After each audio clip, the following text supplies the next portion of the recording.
हमारा मन कैसे शुद्ध हो, अंतःकरण से विकार कैसे निकले, चित्त कैसे निर्मल हो, इसके बारे में बताते हुए पूज्य स्वामी राम सुखदास जी कहते हैं, ये राग द्वेष काम क्रोध आदि उत्पन्न और नष्ट होते हैं, आते और जाते हैं, परंतु आप उत्पन्न और नष्ट नहीं होते हो। तो फिर ये राग द्वेष आदि दोष आपसे अलग हुए ना। अलग होने से ये आपके अंदर नहीं है, यह बात दृढ़ हुई। अतः दृढ़ता से यह विचार होना चाहिए कि ये मेरे नहीं हैं। अगर ये आप में होते तो जब तक आप रहते तब तक ये भी रहते, और आप न रहते तो ये भी न रहते। परंतु आप तो रहते हो और ये नहीं रहते, ये आगंतुक हैं। आप आगंतुक थोड़े ही हो, आपका होनापन तो निरंतर रहता है। गाढ़ी नींद में मैं हूँ ऐसा स्पष्ट भाव नहीं होता, तो भी जगने पर यह भाव होता ही है कि अभी तक मैं सोया था, अब जग गया हूँ। मैं सोया था, उस समय मेरा अभाव था, यह नहीं दिखता। अपना भाव तो निरंतर अपने अनुभव में आ रहा है, और इन दोषों का आगंतुकपना प्रत्यक्ष हमारे अनुभव में आ रहा है। इसका भाव और अभाव दोनों हमारी समझ में आते हैं। तात्पर्य यह हुआ कि ये राग द्वेष आदि आपके स्वरूप में नहीं है, अपितु आपके मन, बुद्धि, इंद्रियों में आते हैं।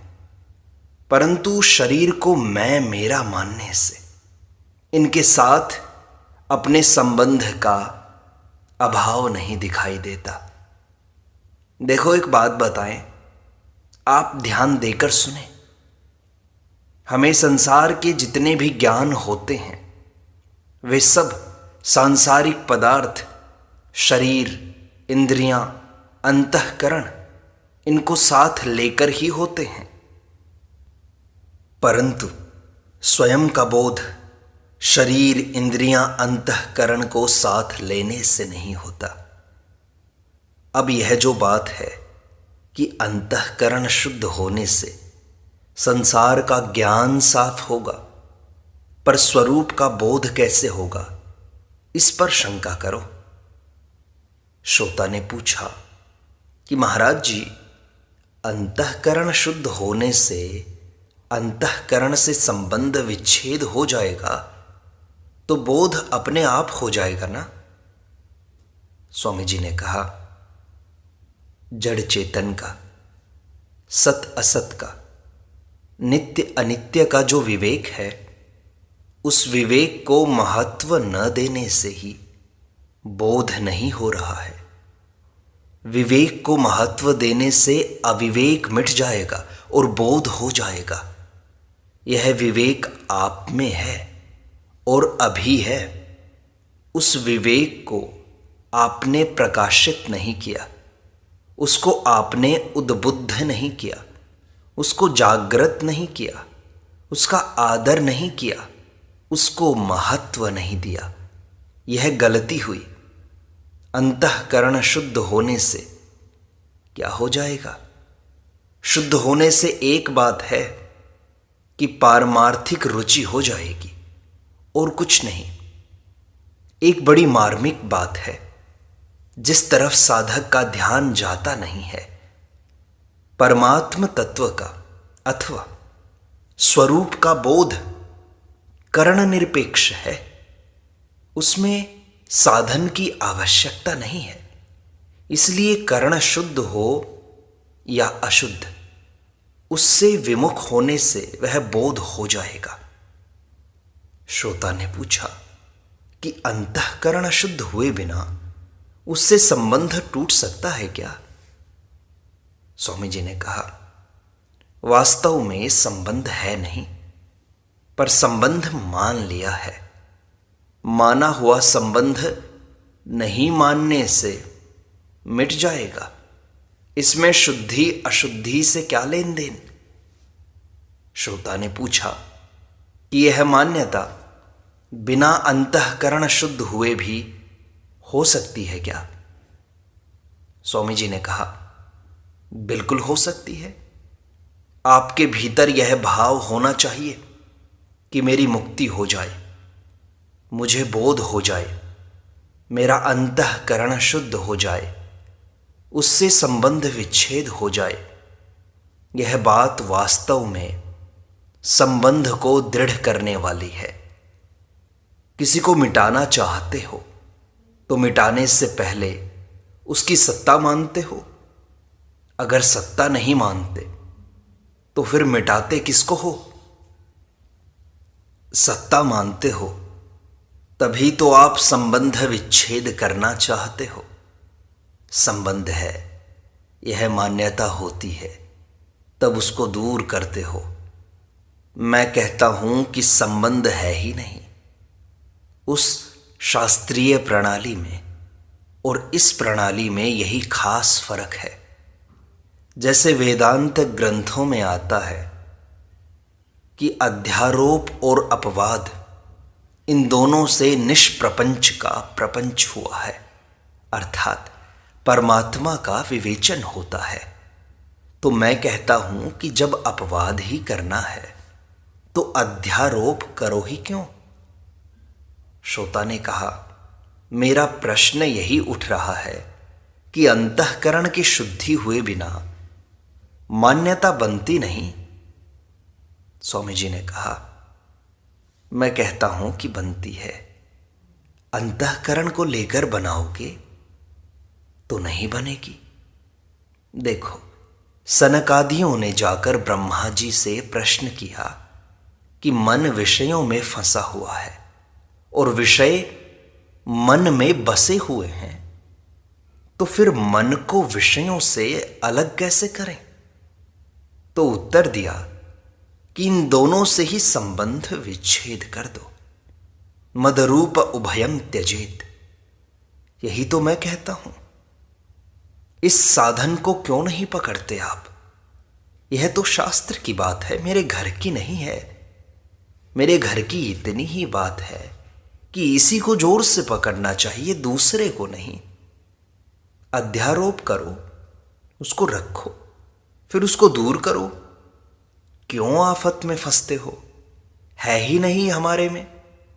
इससे साधन की जल्दी सिद्धि होती है, इसलिए इसका आदर करो। यह प्रणाली मेरी नहीं है और न किसी का ठेका है इस पर। यह तो सामान्य सी बात है। श्रोता ने कहा, महाराज जी, जहां जिज्ञासा होती है, मान्यता होती है, वहीं पर हमारी भोगों में रुचि पैदा होती है। स्वामी जी ने कहा, भोगों की रुचि है, सुख भोग की इच्छा है, यही तो घातक है। इसका आप त्याग करते नहीं, इसीलिए संबंध विच्छेद की बात कठिन दिखाई देती है। नहीं तो यह बहुत सुगम और बहुत सरल है। श्रोता ने कहा कि यह सुख भोग की इच्छा ही खास बीमारी है महाराज जी। स्वामी जी ने कहा, अरे खास बीमारी है तो इसको दूर करो। वास्तव में जब आपकी समझ में आ गई कि यह बीमारी है तो बीमारी आपसे दूर हो गई। आंख में लगा हुआ अंजन आंख से नहीं दिखता। अंजन आंख से तब दिखता है जब वह आंख से दूर हो, अंगुली पर लगा हो। श्रोता ने पूछा, स्वामी जी, दोष को जानते हुए भी और इसको दूर करना चाहते हुए भी यह दूर क्यों नहीं होता? स्वामी जी ने कहा, जब तक सुख की इच्छा है तब तक वह दोष दूर नहीं होगा। जैसी सुख भोग की इच्छा है वैसी त्याग की इच्छा नहीं है। सुख भोग की इच्छा ज्यादा प्रबल है, उसकी अपेक्षा उसके त्याग की इच्छा बहुत कमजोर है। श्रोता ने कहा, यह सही बात है महाराज जी। सुख भोग की रुचि ज़्यादा है। स्वामी जी ने कहा, तो सुख भोग की रुचि को दूर करो भाई, और उस रुचि को दूर करने में आपको अभ्यास तो करना पड़ेगा। अगर अभ्यास न करके यह मेरे में है नहीं इसको मान लो तो बहुत जल्दी काम हो जाए। वास्तव में अंतःकरण की शुद्धि करने की अपेक्षा अंतःकरण से संबंध विच्छेद करो तो यह बहुत जल्दी सिद्धि करने वाली बात है। संबंध विच्छेद करने से जो शुद्धि होगी वह शुद्धि करने से नहीं होगी। बच्चा माँ की गोदी में रहता हुआ शुद्ध नहीं होता। माँ के मोह पूर्वक स्नेह में पला हुआ बालक निर्मोही नहीं हो सकता। बाप का मोह कम होता है तो बाप के पास रहने वाला बालक सुधरेगा। अध्यापक का मोह और कम होता है तो उसके पास रहने वाला बालक और ज़्यादा सुधरेगा। तत्वज्ञ जीवन मुक्त का मोह होता ही नहीं, इसलिए उसके पास कोई रहेगा तो वह बहुत शुद्ध हो जाएगा, सुधर जाएगा। इस तरह यदि आप अंतःकरण को अपना मानते रहोगे तो वह शुद्ध नहीं होगा। मेरापन रूपी मल तो लगाते जाते हो और कहते हो कि शुद्ध कर लूँगा। कैसे शुद्ध कर लोगे? मेरा है ही नहीं। यह बात बहुत ही शुद्ध करने वाली है और जल्दी शुद्ध करने वाली है। इसी बात को लेकर मेरी प्रणाली और तरह की दिखती है। वह दूसरी प्रणाली भी मेरी पढ़ी हुई है, देखी हुई है, तथा यह प्रणाली भी देखी हुई है। उस प्रणाली में देरी लगती है, जल्दी सिद्धि नहीं होती। आप ही देख लो, इतने वर्षों से सत्संग करते हैं, साधन करते हैं, पर वास्तविक सिद्धि कितनों को मिली? अशुद्धि को आदर देते हुए, अपने में मानते हुए उसको दूर करना चाहते हो, इससे वह दूर होगी नहीं। वास्तव में आपके स्वरूप में यह है नहीं। गीता जी में कहा, शरीरस्थोपि कौन्तेय न करोति न लिप्यते, अर्थात शरीर में स्थित रहता हुआ भी आपका स्वरूप शरीर में स्थित नहीं है, कर्ता और भोक्ता नहीं है। इस प्रकार सीधे स्वरूप को ही पकड़ने की मेरी प्रणाली है, यह कोई नई बात नहीं है। श्रोता ने कहा, पर स्वामी जी, रामायण में तो ज्ञान को कठिन बताया गया है और आप कहते हैं कि सरल है। स्वामी जी ने कहा, देखो भाई, आप प्रमाण दोगे तो मैं चुप हो जाता हूं, पर मैं मानूंगा थोड़े ही इस बात को। आप रामायण की बात कहोगे तो हृदय में गोस्वामी जी महाराज का आदर होने के कारण मैं चुप हो जाऊंगा, परंतु जो सरल है वह कठिन कैसे हो जाएगा? गोस्वामी जी महाराज ने इसको सरल कहा है। निर्गुण रूप सुलभ अति, सगुन जान नहीं कोई, सुगम अगम नाना चरित, सुनी मुनि मन भ्रम होई। यह और किसी की वाणी है क्या? यह गोस्वामी जी की ही वाणी है। उन्होंने सरल ही बताया है इसको। श्रोता ने कहा, महाराज जी, बात समझ में तो आती है पर आकर भी नहीं आती। स्वामी जी ने कहा, भाई देखो, बात एक ही है, वह है सुख भोग की इच्छा। इसको आप छोड़ते नहीं। सुख भोग लें और संग्रह कर लें, ये दो चीज़ें हैं। मेरे पास वस्तु हो जाए, रुपया हो जाए, इतना आधिपत्य हो जाए और इनसे मैं सुख भोग लूँ, यह खास बाधा है। न सुख बाधक है और न संग्रह बाधक है। सुख और संग्रह की जो इच्छा है, यही महान बाधक है। इस इच्छा से लाभ किसी तरह का नहीं है और नुकसान किसी तरह का बाकी नहीं है। नरक, 84 लाख योनियाँ, संताप, जलन, चिंता, भय, ये सब इस इच्छा में है। श्रोता ने पूछा कि इस इच्छा को मिटाने के लिए क्या किया जाए? स्वामी जी ने कहा, दूसरे का हित कैसे हो, दूसरे को सुख कैसे हो, दूसरे का सम्मान कैसे हो, दूसरे को आराम कैसे मिले, यह लगन लग जाए। जहाँ अपने सुख की इच्छा है उस जगह दूसरे के सुख की इच्छा हो जाए, लगन लग जाए, तो अपने सुख और संग्रह की इच्छा मिट जाएगी। ना मिटे तो कहना। जो दूसरों के हित में रत है उनको भगवान ने सगुण और निर्गुण दोनों की प्राप्ति बताई है। सगुण की प्राप्ति में बताया, ते प्राप्नुवन्ति मामेव सर्वभूत हिते रताः, और निर्गुण की प्राप्ति में बताया, लभन्ते ब्रह्म निर्वाणम इत्यादि से। यह जो आप ज्ञान मार्ग समझकर इन बातों को टाल देते हो, कृपानाथ ऐसा ना करो। ज्ञान में, भक्ति में, कर्म योग में, सब में विवेक उपयोगी है। विवेक के बिना आपका साधन ठीक तरह से चलता ही नहीं। विवेक तो उसके लिए भी उपयोगी है जो स्वर्ग की प्राप्ति चाहता है, सकाम भाव से सिद्धि चाहता है। उसका शरीर तो यहीं रह जाएगा, फिर स्वर्ग जाएगा कौन? इसलिए जो बंधन का कारण है उसमें भी विवेक जरूरी है। जो अपना उद्धार चाहता है उसके लिए तो विवेक बड़ा भारी उपयोगी है। जो इसकी उपेक्षा करते हैं वो गलती करते हैं। भगवान ने तो गीता का आरंभ ही इसी से किया है कि शरीर और शरीरी, देह और देही दो हैं, एक नहीं है। वास्तविकता यही है। इसी वास्तविकता का अनुभव करना है। वास्तविकता का अनुभव नहीं करोगे तो और क्या अनुभव करोगे? श्रोता ने पूछा, विवेक परमात्मा का स्वरूप है क्या महाराज जी? स्वामी जी ने कहा, हाँ, स्वरूप हो जाता है। विवेक नाम है दो चीज़ों का और परमात्मा है एक चीज़। विवेक परमात्मा में परिणत हो जाता है। विवेक की जगह परमात्मा ही रह जाता है। श्रोता ने पूछा कि विवेक को कैसे जागृत करें फिर?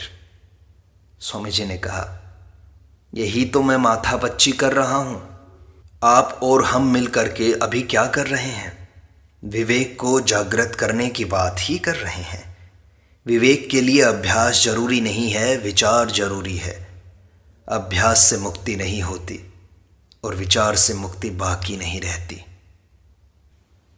भगवान ने जीव को अपना कल्याण करने के लिए ही मनुष्य शरीर दिया है। इस दृष्टि से मनुष्य योनि वास्तव में साधन योनि है। साधन योनि होने के नाते मनुष्य मात्र अपना कल्याण कर सकता है, जन्म मरण से मुक्त हो सकता है। क्यों हो सकता है? क्योंकि वास्तव में वह मुक्त है।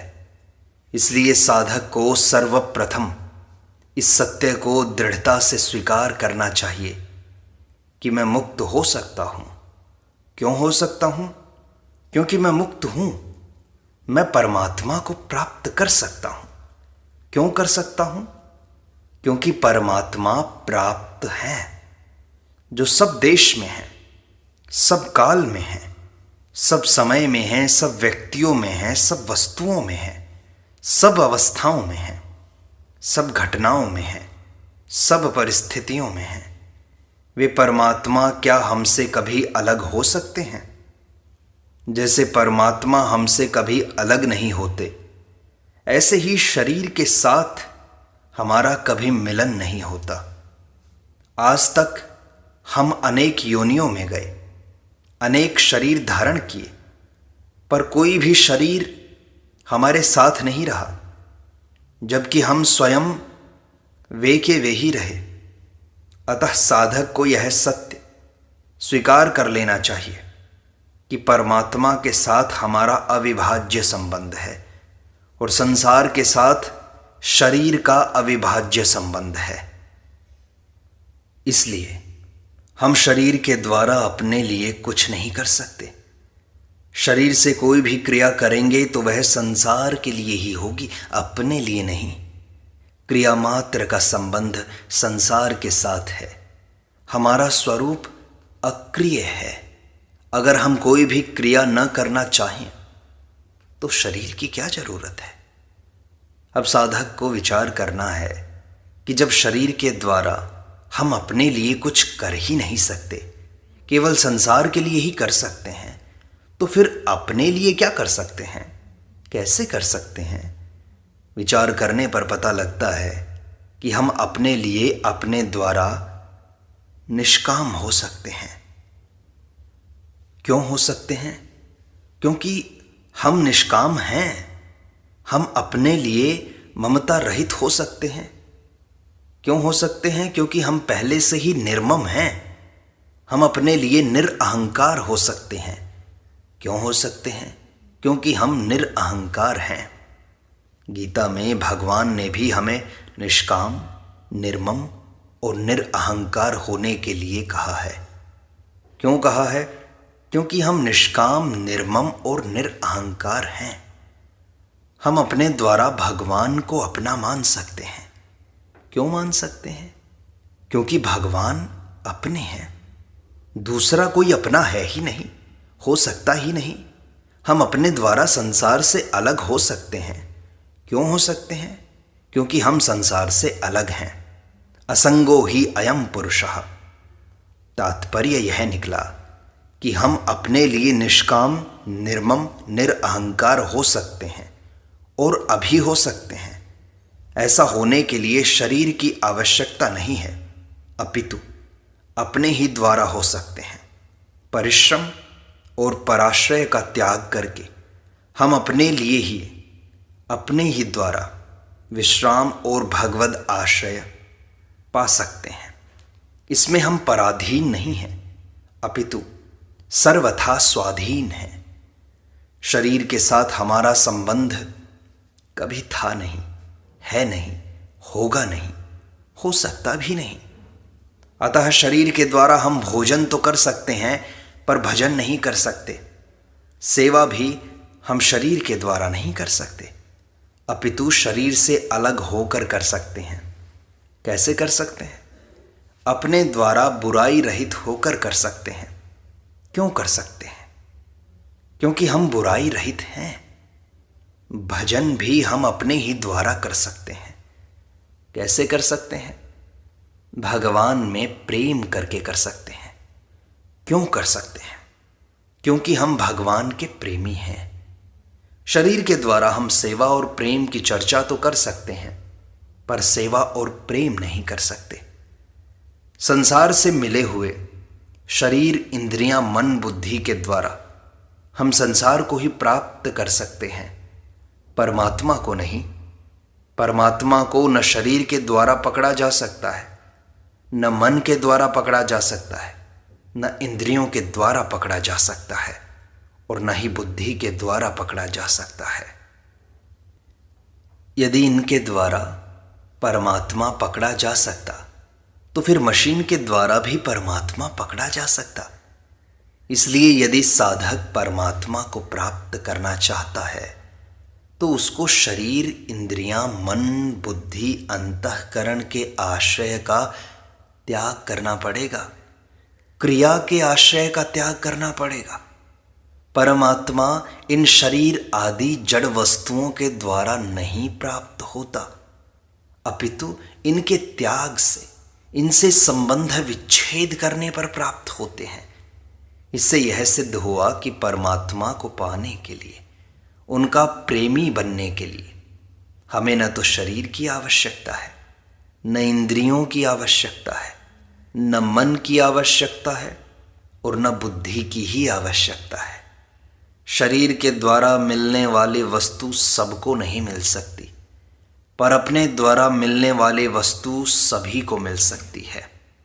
जो किसी को मिले, किसी को न मिले, उसका नाम परमात्मा नहीं है। परमात्मा तो वह है जो सभी को मिल सकता है। क्यों मिल सकता है? क्योंकि वह मिला हुआ ही है। जब परमात्मा के सिवाय अन्य कुछ है ही नहीं तो फिर परमात्मा अप्राप्त कैसे?